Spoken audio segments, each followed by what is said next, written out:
부모님 이제 아까 방금 이제 시댁 이제 어른들 말씀이었고 하나는 친정 부모님 얘기예요. 친정. 근데 이건 제 건 아니고요. 제 거 아니고요. 요 얘기를 조금 해주셔야 될 것 같아요. 10년도에 건물을 이제 그 대학가 주변에 신축 원룸 다가구 건물을 이제 신축하게 되시는 거죠. 맞습니다. 거기에 도팽님이 그 전에 몇 년간 모으신 돈을 이렇게 조금 보태드렸고 네. 물론 나중에 이제 3년 뒤 결혼하실 때 다시 돌려받았어요. 받았는데 맞습니다.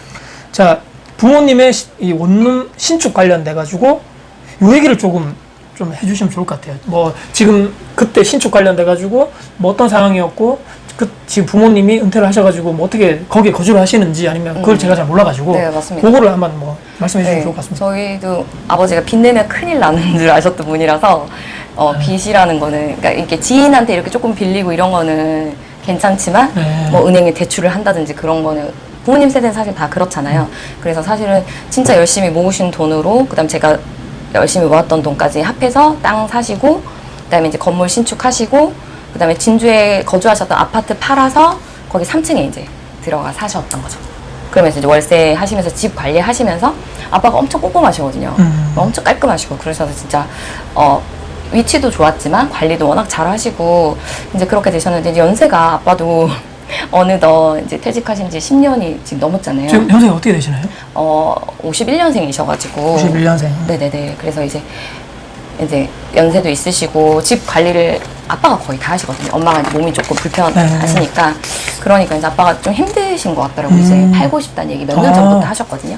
근데 코로나 터지고 이러면서 아시겠지만 이제 안 맞춰지고 공실이 조금 있고 그런 상태여서 애들이 학교를 안 오니까 네 그렇게 했다가 지금 이제 코로나 끝나고 공실이 다 채워졌거든요. 만실로 지금 세팅이 돼 있어서 제가 엄마한테도 아빠 힘들어 하시는데 이렇게 잘 세팅돼 있을 때 좋을 때 파는 거 어떻냐고. 왜냐면 신축한 지 10년 넘어가는 되니까 닭고순이 영상 보니까 딱 5에서 뭐 10년 됐을 때 거품도 빠지고 이제 그게 정확한 금액 안에서 이제 서로가 이제 하고 저도 좋을 때 팔아야 된다는 생각이 조금 있거든요. 예. 근데 이제 그거를 매도를 하고 그 다음 스텝에 대해서는 엄마 아빠도 그냥 모르시겠다는 거였거든요. 그걸 또 파는 것도 또 좀 그것도 또 매도의 영역이고 그래서 제가 사실 보통은 매수를 많이 고민하시는데 저는 매도가 사실은 근데 이것도 원리는 똑같은 거죠. 닭고순의 결론은. 잠깐만 이 매도 관련돼 가지고 그 아까 그 상가주택과 요건 좀 성향이 다른 게 그거는 사실은 부모님의 생존이나 뭐 노후 은퇴 자금과는 사실은 크게 관련이 없거든요. 맞아요. 근데 지금 은퇴를 하셨고 이제 나이가 연세가 있으시다 보니까 다른 데 가셔가지고 직업을 구하시기는 힘들 거잖아요. 물론 이제 아까 아버님이 그 공무원 은퇴를 하셨기 때문에 연금은 분명히 있을 거거든요. 근데 아버님이 이제 생각이 있으셔가지고 공부를 하셨겠죠. 10년 전에 이제 이 원룸 관련돼서 뭐 열심히 공부하셔가지고 이 신축한다는 게 말이 쉽지 이게 건물을 짓는다는 거는 정말 어렵거든요. 진짜. 정말 고생하셨을 것 같아요. 진짜 그거 지으시면서. 근데 저는 이제 이 부분에 대해서 일단은 제가 생각을 말씀드리기 전에 좀 몇 가지를 여쭤봐야지만 제 생각이 정확하게 나올 것 같은데 그때 제가 메일로 받은 내용이 10년 차 정도 됐는데 그 시세에는 15억 정도라고 얘기하셨거든요. 근데 여기에 지금 대출이 하나도 없나요, 그러면? 없어요. 아버님이 그때 대출 싫어하셨나요? 없어요. 그럼 전혀 없네요, 그 맞죠? 뒤로도 없어요. 한 번도 낸 적 없어요. 그리고 주택 그거 하나 있으시고 끝. 시세 15억이면 공무원 은퇴하셔가지고 물론 이제 그 전에 이제 짓고 뭐 이렇게 건축하시고 너무 고생하셨겠지만 그때가 진짜 저점이었어요. 그 땅도 쌌고 건축비도 그때는 좀 저렴한 편이라서 그렇게 잘못된 투자라고 생각은 이제 안 하고 서울 아파트 안 샀어도 이걸로서 이제 월세 받으시면서 두 분이 이제 여유 있게 사시고 그랬던 부분이 사실 있었거든요.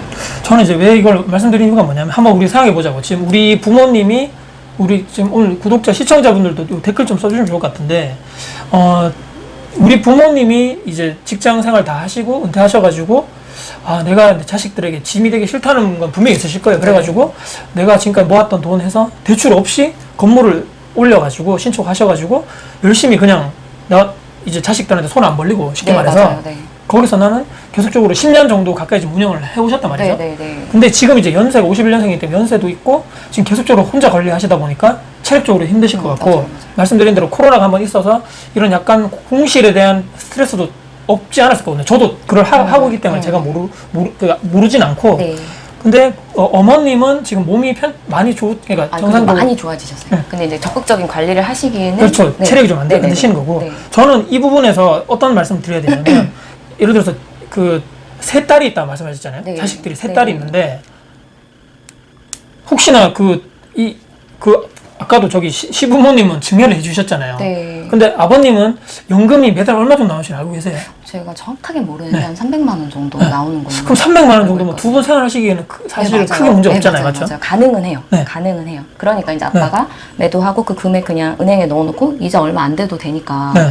그냥 그렇게 해도 되지 않겠냐. 네. 뭔가 새로운 시도를 하시는 거 엄청 부담스러워 하시더라고요. 그렇죠. 어려워 하시고. 네네네. 그래서 그냥 관리하기도 힘들고 하니 팔고 그냥 은행에 넣어놓고 싶다고 아빠는 이제 얘기를 하셨는데 그거 너무 좀 약간 비효율적이라고 투자를 배우고 보니 그냥 은행에 넣어놓는 것 자체는 네, 그럴 수 맞아요. 있죠, 생각은. 네.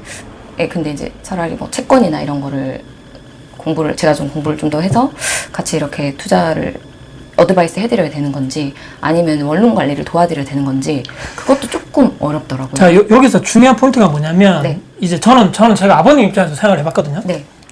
근데 내한테 딸이 3명 있어요. 근데 나는 이제 10년 정도 해보니까 막 체력적으로 힘들어요. 돈은 이제 벌겠죠.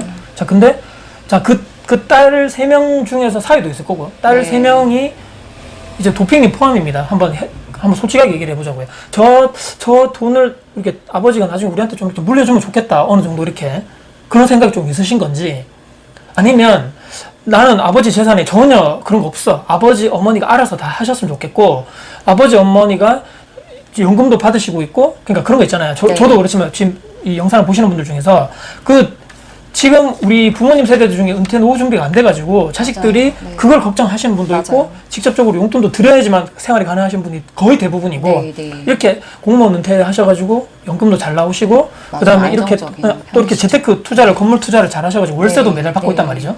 근데 여기서 중요한 거죠. 이 아버님 생각도 중요하지만 자식들이 아까도 제가 말씀드렸잖아요.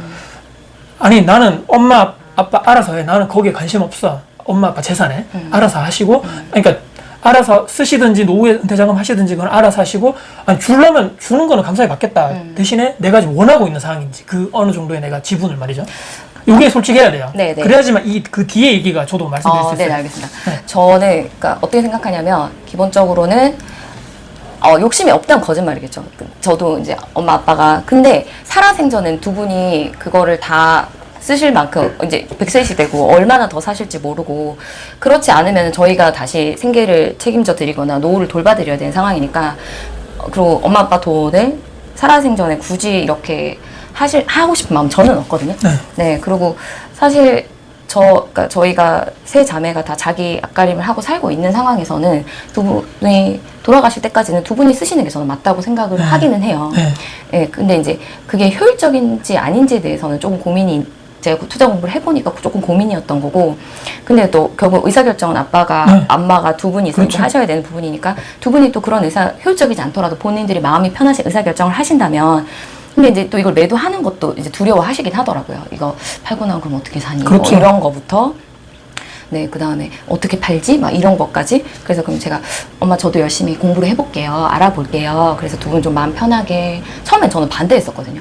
그러면 고생하실 것가 먼저 보이더라고요. 이게 돈이 되고 수익이 되는 부분도 있지만 너무 고생하시지 않을까? 원룸 관리하시면서 그러니까 그것도 잘 몰랐으니까 또 그랬던 것 같거든요.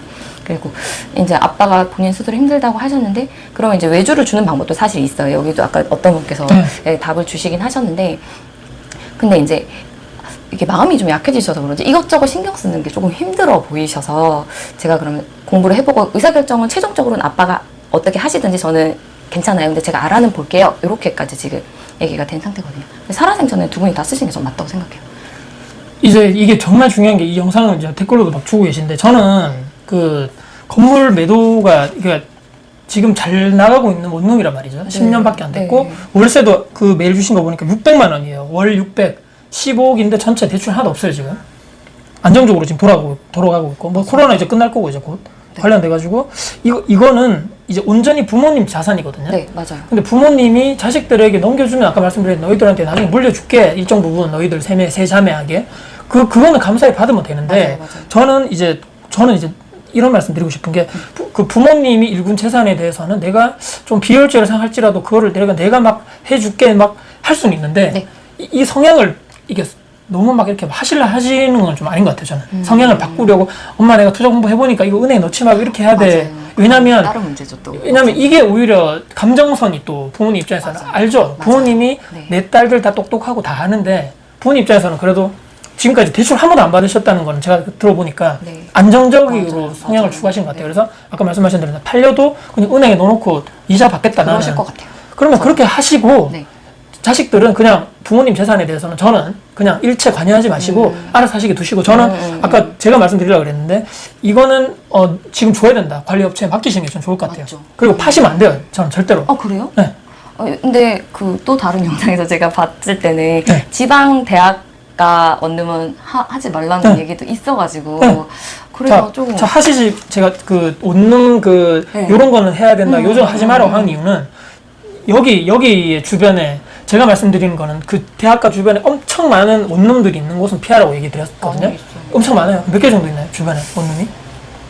이게 정문, 후문 나눠서 다 네네네. 원룸이 한 어느 정도 있는지는 모르시고요. 총 개수까지는 모르겠는데 100개는 되지 않을까요? 100개? 네. 아, 100개? 100개 맞네요. 100개. 앞뒤로 합치면 정문에 한 50개, 음. 후문에 50개. 그렇죠. 이 상권이 커요. 왜냐면 되게 큰 진주에서 이제 제일 큰 대학가고 그리고 통폐학 얼마 전에 했거든요. 가자동 아닌가요? 맞아요. 네. 누가 남기셨어요? 아니, 저도 알아서. 그러세요? 네. 네, 맞아요. 네.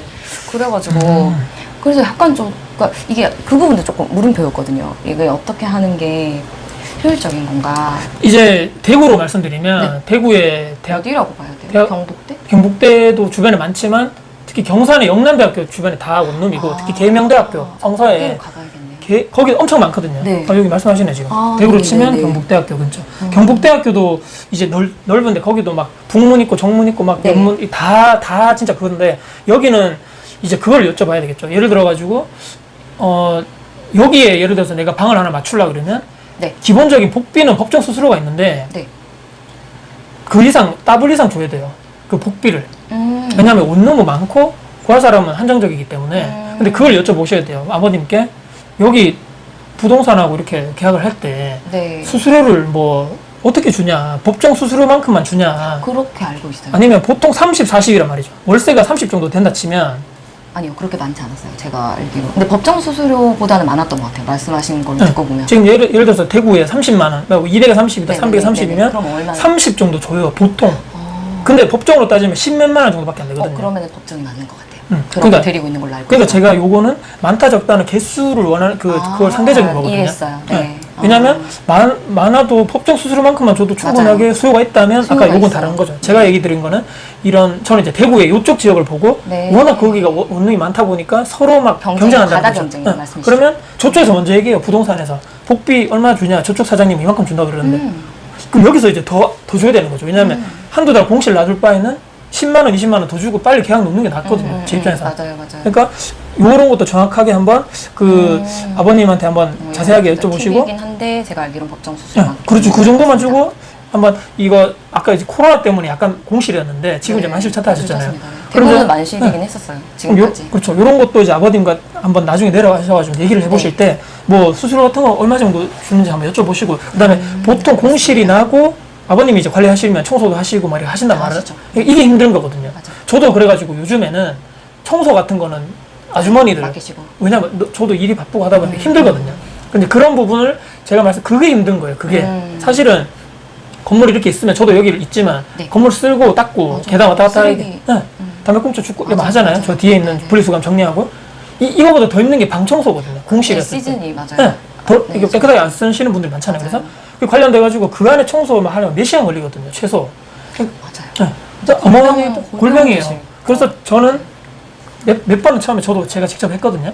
근데 그 한 시간에 비해 가지고는 힘들고 그냥 전문가 아주머니들 불러야 되겠다. 궁금한 게 그러면 그런 분들한테 네. 그런 그 시즌이라도 방 청소를 맡기면 비용이 어느 정도 그게 이제 지역별로 다를 수 있는데 보통 평균적으로? 원룸 기준으로 평당 대구는 근데 원당? 근데 원룸 한 8평 기준으로 10만 원 플러스 마이너스 한 3, 4만 원? 더 싼 분도 있고 어떤 분은 10만 원 정도 받는 데도 있고 근데 저는 이 진주 쪽에 그 청소 업체 원룸 청소 업체라고 치면 블로그에 쫙 나올 거거든요. 네네네. 그래가지고 몇 개인데 이제 내가 전화를 먼저 해서 요런 정도 방 크기에 가격 어느 정도 됩니까? 블로그 같은 거 보면 본인도 청소 깔끔하게 해놓은 사진들 막 올려놓잖아요.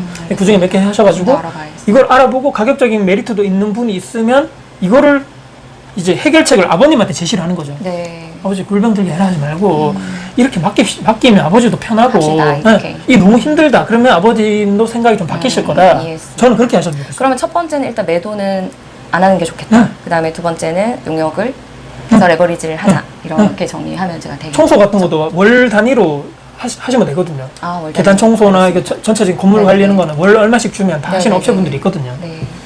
저는 굳이 이거를 팔아야 되나 아까운데. 그렇군요. 저는 좋을 때 팔아야 되지 않나 하는 생각이. 그리고 혹시라도 기숙사 같은 게 생겼을 때 수요가 어떻게 될까도 조금 고민이 됐었고. 그 부분은 한번 알아보셔야 될 것 같아요. 실제로 학교 내부에 정말 기숙사가 많이 늘어나가지고 지금 경북대학교가 그렇거든요. 거기 안에 막 많이 짓고 있는데 저는 일단 아까 보니까 여기 블루로즌이 만실이라니 위치가 좋은가 봐요. 그러니까 위치가 네, 저는 위치가 정말 좋은 편입니다. 위치인 것 같아요. 네, 좋은 위치인 편입니다. 정문에 신축 단지들이 쭉 있는 곳에 있는 이제 네. 비슷한 연식도 다 비슷하거든요. 한 10년 차니까 이제. 네.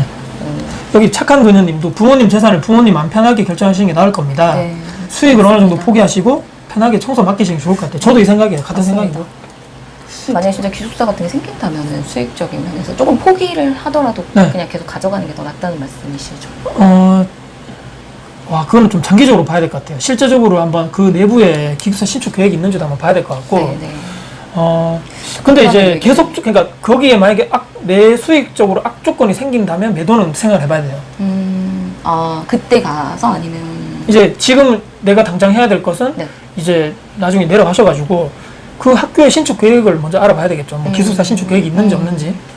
그 다음에 이거는 제가 볼 때 아버님이 더 잘하실 거예요. 그쪽 정보를. 그런 얘기가 몇 년째 있었거든요. 네. 근데 안 하고 있나요, 안에서? 네, 아직은 얘기는 몇 년째 있었는데 코로나 때문인지 이렇게 조금은 딜레이 되고 있는 게 아닌가 싶기도 하고. 근데 통폐합되면서 또 조금 상황이 달라질 것 같기도 하고. 기숙사 생기면 바로 매도해야죠라는 의견도 그래요? 있고. 잠깐 그녀님? 네. 있으니 길게 보면 가지고 있는 게 좋을 듯요. 이 생각이 다 다르겠죠, 사람들만은. 그런 생각도 좀 있었어요. 이게 다크호스님이나 다른 분들처럼 이렇게 좀 더 상급지, 진주라는 지역에 어떤 수요가 좀 한계가 있는 부분이 있으니까 어차피 건물 관리를 외주를 준다고 한다면 그냥 핵심지로 이거를 이전시켜 놔야 되나? 근데 말씀하신 대로 그것도 제 의사결정권자는 아니긴 하니까 말씀하신 대로 아빠 마음이 제일 중요하긴 하겠다는 생각이 드네요. 네, 좀 그런 것도 고민이 있었어요. 관리는 제가 그냥 대행해드리고 그러면 아빠도 어려운 건 없으시고 수익은 계속 그대로 있으시니까 그런 것도 한편으로는 조금 고민했었거든요. 저는 이게 얼마나, 그러니까 한편으로 좀 다른 쪽으로 생각해야 되는 네. 게 아까도 말씀드렸지만 저도 처음에 원룸을 2015년도 처음 샀을 때 저희 어머니가 혼자 이제 사시는데 자식 입장에서는 다 케어를 해드리고 싶은데 그게 맞아요. 현실적으로는 힘들거든요. 보통 사람 같은 경우는. 왜냐면 결혼했고 애도 저희는 애를 해야 되잖아요. 애도 케어를 해야 되고. 맞아요. 그래서 이거를 내가 말고 또 다른 누가 이걸 해줘야 되는데 없는 거죠. 이게 왜냐면 어머니도 나이가 있으시면 나중에 퇴사하셔야 되는데 맞아요. 똑같은 상황. 그래서 이거는 나를 대체할 만한 뭔가 있어야 된다. 그래서 이제 공부를 해가지고 대구에 열심히 알아봐서 이제 그게 처음 시작한 거거든요. 네. 근데 이제 이거는 이제 보통 사람은 저 같은 경우에서 해서 많이 이제 자식들이 하실 거고 지금은 이제 부모님이 다행히 얼마나 감사합니까? 네, 맞아요. 딱 해놓으셨고 알아서 죽이나든 밥이나든 하시고 대신에 이제 정보는 드릴 수 있죠. 예를 들어서 네네. 내가 알아보니까 여기 안에 기숙사 아버님이 뭐 놓치실 수 있는 부분들 네네네. 있잖아요. 그런 부분들이 여기 나중에 여기 기숙사 좀 신축 들어오면 약간 수요층들이 나눠질 수 있기 때문에 네. 이거 한번 고민해 보자. 또는 일단은 파는 게 좋은 게 아니고 이걸 팔고 아까 잠깐 말씀하셨는데 팔고 어디로 갈 것이냐 대안이 있어야 돼요. 맞아요. 항상 우리가 아파트 같은 거 갈아타기 할 때도 여기 너무 많이 올라가서 팔아야 되는데 파는 까지 좋은데 그 뒤에 다음 스텝을 내가 알고 가야 되는 거거든요. 맞습니다. 투자할 때도 보통 막 단타로 빠지고 막 이렇게 얘기가 좋은데 그러니까 사고 팔고 할 때 예를 들어서 단타로 하면 양도소득세 클 거 아니에요. 맞아요. 그거를 또 내고 나서도 내가 더 큰 수익이 있으면 가는 게 맞거든요. 근데 단순히 이거를 단타로 해서 빨리 먹고 빠지고 저는 이제 이렇게 하시는 분들이 있는데 그 뒤에 대안까지가 생각해 놓으셨고 더 큰 수익이 발생될 것이다. 여기 가면 취득세 뭐 양도세 내더라도 네, 네. 그러면 가야 되는 게 맞는 건데 막상 뭐 이렇게 하는 거는 안 맞다. 네, 알겠습니다. 이제 근데 시대가 바뀌었고 네. 우리가 투자 공부를 해보다 보면 이제 1년 정도 공부를 하셨다니까 네. 이 15억이라는 돈이 만약에 팔면 이제 세금 내고 뭐 10억 이상 되겠죠. 이 돈을 아까 말씀하신 대로 저 1기 신도시 맞습니다. 거기 재개발 재건축 뭐 1기 신도시 특별법 막 나온다는데 거기에 막 눈이 왜냐면 돈이 없어서 우리가 못 하는 거고 맞습니다. 투자를 할 때 네. 정 아니더라도 그 돈을 하다 못해 뭐 진주에 거기 직장이 많고 더 원래 있는 대학가 말고 말이죠. 더 좋은 쪽으로 건물을 할 수도 있는 거고 아니면 광역시나 이쪽으로 갈 수도 있는 거고 근데 부모님을 설득하기도 힘들겠죠, 근데? 맞습니다. 돈의 입장에서 저는 네. 고민됐던 부분입니다. 그럼 이것도 하려고 그러면 내가 알아야 되거든요. 내가 공부를 네, 해서 맞아요. 네. 엄마 아빠 내가 공부를 해보니까 네. 지금 여기는 향후 예를 들어서 대학가 주변에 이제 향후에 조금 네. 어려질 수 있기 때문에 이제 위치를 딴 데로 바꾸던지 아니면 아빠가 너무 힘들면 예를 들어서 향후 몇 년 뒤에는 매도하는 걸로 해서 나도 한번 알아볼게. 예를 들어서 뭐 매도 관련돼서 내가 공부 좀 해볼게. 이렇게 되는 방향도 어느 정도 내가 고민을 해야 될 것 네, 같아요. 네, 네. 네. 그래서 근데 로드가 걸리실 것 같아요. 그렇겠죠? 많이. 네. 네. 근데